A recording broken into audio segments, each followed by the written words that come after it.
CBN Vida Profissional, com Andréia Salsa.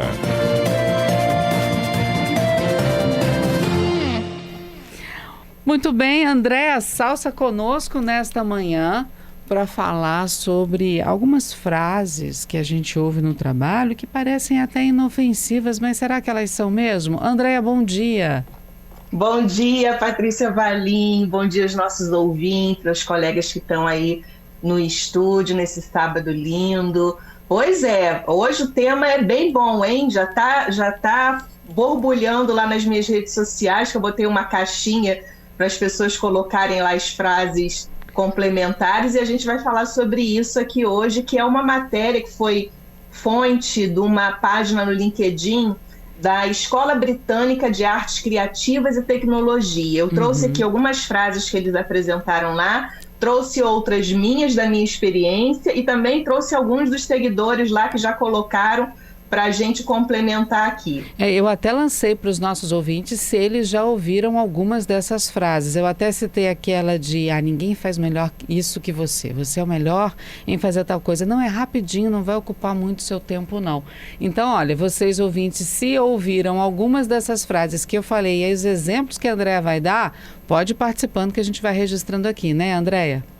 É isso. E a gente sempre faz essa autocrítica, né, Patrícia? Porque a gente se vê, vamos dizer assim, vítima dessas frases, mas quantos de nós falam ou já falou essas frases para algumas pessoas? E acho que a essência do quadro de hoje é isso, assim, tem que ter cuidado com o efeito prático que isso traz no dia a dia. Então, essa coisa do rapidinho, leva só um minutinho, que atividade hoje é essa que qualquer um de nós faz, que leva só um minutinho? Não existe, né, Patrícia? Um minutinho não dá. É você ir ali pegar uma água.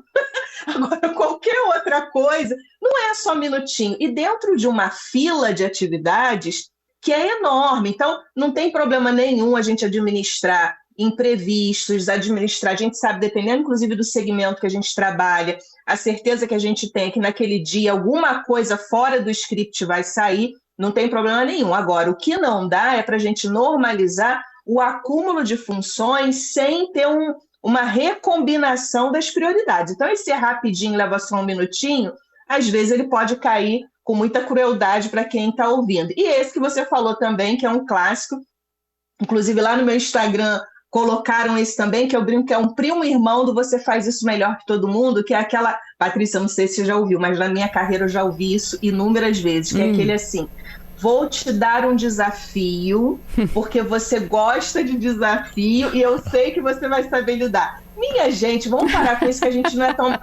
mais bobinho, não. Assim, eu acho que tem uma coisa disso também, da gente não subestimar a inteligência do interlocutor, porque o maior desafio no ambiente profissional, é claro que a gente lida com propósito, é claro que a gente gosta de trabalhar, né, e muitas vezes fazer a nossa função profissional, mas mais desafio no mundo do trabalho, e cada vez mais a força de trabalho enxerga assim, é consequentemente mais dinheiro, mais remuneração. Mais desafios, mais remuneração. Porque às vezes essa frase, vou te dar mais um desafio, ela significa vou te dar mais trabalho, vou te sobrecarregar e você vai ganhar a mesma coisa que está ganhando. Então, vamos parar com esse negócio de vou te dar um desafio e vamos jogar o jogo limpo, porque, olha, aumentou a demanda, a gente está precisando aqui, porque eu sempre tenho recomendado isso para os ouvintes e para as pessoas que eu me relaciono, Patrícia, que é assim, vamos fazer um novo exercício, a gente sempre fala isso aqui no nosso CBN Vida Profissional, de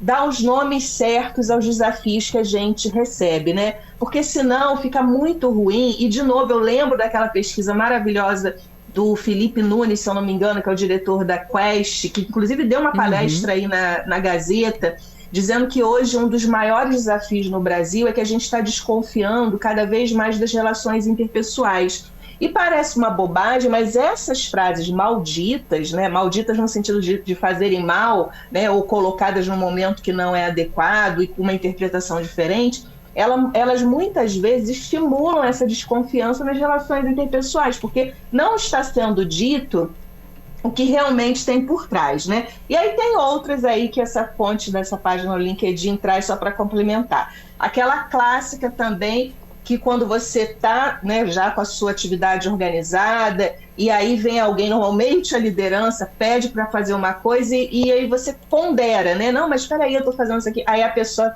solta a clássica, mas isso é urgente. E aí, uma frase de mas isso é urgente quase que significa o seguinte: ó, pare tudo que você está fazendo e vai fazer. Mas será que tudo é urgente mesmo? Aliás, a vida toda, né? Tem gente aí, lideranças, que tudo é urgente. E aí a gente ponderar realmente o que é urgência. Aí tem as complementares, diga. Aproveitando que você está falando da urgência, chegou a participação de um ouvinte aqui que pediu para não dizer o nome. Ele disse que no trabalho dele tudo é urgente. E nessa de passando o trabalho para frente, a lista de urgência já tem mais de 20 itens, porque tudo é urgente. Exatamente. E aí, como tudo é urgente, e aí a lista desse ouvinte vai aumentando, inclusive, né, eu também quando coloquei no meu Instagram, eu falei assim, fique tranquilo que eu não vou revelar, porque é óbvio que quando a gente fala uma coisa dessa, a gente tem que preservar quem está falando, porque naturalmente a gente está falando, né, da empresa e é que não é o nosso objetivo. Mas quer ver uma coisa que normalmente vem acompanhada desse que tudo é urgente, que é uma consequência de você ter que fazer ali uma hora extra, porque imagina, você tinha uma lista de 10, né? Chegaram mais 5 urgentes. E aí só que os 10 falaram para você que é urgente também. Então, no final das coisas, você tem 15 urgências. Dentro de um horário de trabalho, você vai ter que esticar esse trabalho. Aí vem também a clássica, depois você compensa esse horário. E muitas vezes você não consegue compensar, porque tem o famoso banco de horas, que é aquela coisa que às vezes a empresa não consegue dar, e não, tem empresas que não tem o banco de horas, inclusive legalmente, dentro de acordo coletivo, e não paga em remuneração, né? Só que para você ter uma compensação de horas, você tem que ter o tempo que você tira, né, Patrícia?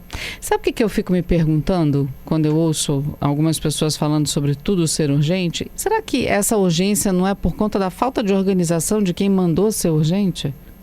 Perfeito, perfeito. Isso é o pano de fundo, né, que a gente traz do porquê que justifica essa questão. Porque assim, você tem que se adaptar, às vezes, a uma falta de competência daquela pessoa que fala que é tudo urgente, porque não é possível. Para mim, tudo urgente é um CTI. Se você é médico, né, e trabalha no CTI, aí faz sentido tudo ser urgente, porque é tudo ser urgente mesmo. Agora, se em qualquer outro segmento tudo é urgente, tem um problema sério de organização, de processo, né? E ainda vem acompanhado com a frase também, muitas vezes, que é vamos alinhar rapidinho. Ué, se é urgente, como que eu alinho rapidinho? E às vezes um alinhamento rapidinho te exige um tempo, porque você vai fazer perguntas e sabe que não é tão rapidinho pela complexidade. E aí, né, Patrícia, entrega mal feita, pedido mal feito, entrega mal feita. Então, é muito legal essa temática. Parece uma temática mais suave, né? Uma pauta mais leve, mas olha o tanto de coisas que a gente pode explorar dessas frases, né? E outra, né? São situações que vão estressando cada vez mais o profissional dos dois lados. O desorganizado que mandou ser urgente por conta da desorganização, o prazo está vencendo. O funcionário que precisa fazer o que é urgente, mas que não precisava ser urgente. E entregar vários na mesma situação, quer dizer, você só aumenta aquela questão do perigo da saúde mental, né? Porque você acaba com a saúde mental do indivíduo. Total. E sabe um elemento, Patrícia, está trazendo, que é assim, tem uma característica quase que geral, né, de todos os profissionais, que é muito importante para essa estruturação, não só emocional, mas de engajamento, de satisfação, de alegria no trabalho, que é a sensação de acabativa. O que é a sensação de acabativa? É aquele trabalho que eu peguei e tem princípio, meio e fim. É importante a gente ter essa entrega. E aí, quando tudo entra, eu não consigo fechar nada. E aí fica uma sensação de frustração, de incompetência, de incapacidade. E aí vem aquela que é dolorosa também, que basta você se organizar. Ué, mas é só se organizar. E aí as empresas começam, do nada, brota do chão, vários cursos de como administrar o tempo. Mas eles mesmos não fazem, né? Exatamente, que aí começa a ser a culpa do profissional.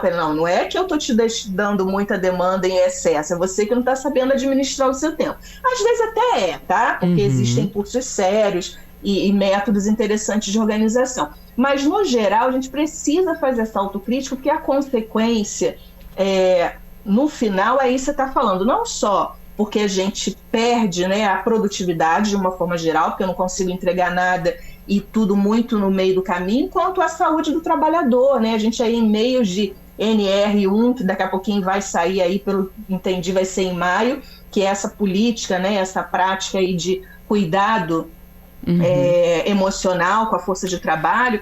Isso tem a ver também com essa forma da gente falar. Então, vamos colocar, né, os pingos nos is e ter cuidado com o que a gente fala e o impacto da nossa fala no dia a dia profissional. Para a gente encerrar, tem uma frase também que eles transformaram. Eu já ouvi, o bom é inimigo do ótimo. Porque se você pode fazer o ótimo, por que você vai parar no bom, né? Faça o ótimo, né? E agora tem um tal de inverter isso, o ótimo é inimigo do bom. Parece algo do tipo, para quem tá bom, faz o basicão que tá bom, que serve. Pode isso, Andréia? Em algumas situações, no meu entendimento, até faz sentido, porque aí muito mais para pessoas que entram num caminho muito detalhista, no mundo que está em plena, né, o famoso VUCA, né, volátil, incerto, complexo e ambíguo. Mas também ele pode ser mais uma frase para minimizar, né? Não precisa ser ótimo, não. Mas e o profissional que tem um compromisso com a qualidade e excelência do seu trabalho? Né? Eu preciso entregar, não é o ótimo perfeito, mas eu preciso encontrar aqui um resultado que seja o mínimo adequado, né? Inclusive para a minha imagem profissional. Isso. Então, a gente tem muitas formas assim de falar, podemos inclusive criar um comentário número 2, porque tem muitas frases que são inadequadas, mas eu não queria fechar o comentário de hoje sem falar um pouco aqui de uma frase também para os nossos profissionais autônomos, médicos, psicólogos, advogados, veterinários, contadores, que é aquela clássica que eles ouvem às vezes de cliente, potencial cliente, que assim, pode dar só uma olhadinha? Gente, parem com isso. Uma olhadinha de um médico, de um psicólogo, de um advogado, veterinário, contador e tantos outros, é o trabalho dele. Então, vamos parar com esse negócio de só dar uma olhadinha. Pode só dar uma olhadinha no exame, pode só conversar. Me dá só uma dica. Então, cuidado também com essa frase, porque a gente está ali diante de um profissional que ganha, né, e precisa ali pagar as suas contas a partir do seu trabalho. Então, pode dar uma olhadinha, posso, mas ele tem um custo a ser cobrado. É isso aí. Andréia Salsa, obrigada mais uma vez pelos seus comentários. Um raciocínio tão lógico, né? Um entendimento. Você consegue decifrar e traduzir essas questões para os nossos ouvintes de maneira ímpar. Muito obrigada mais uma vez de compartilhar essa experiência conosco. Que alegria. Eu agradeço sempre o carinho aí da equipe, dos nossos ouvintes, e até sábado que vem vamos curtir esse dia hoje aqui que tá lindo no Espírito Santo, apesar dessa chuva danada que deu ontem, que eu tô acompanhando as notícias. Mas vamos ser felizes nesse final de semana e até sábado que vem. Até sábado. Obrigada, viu, Andréia?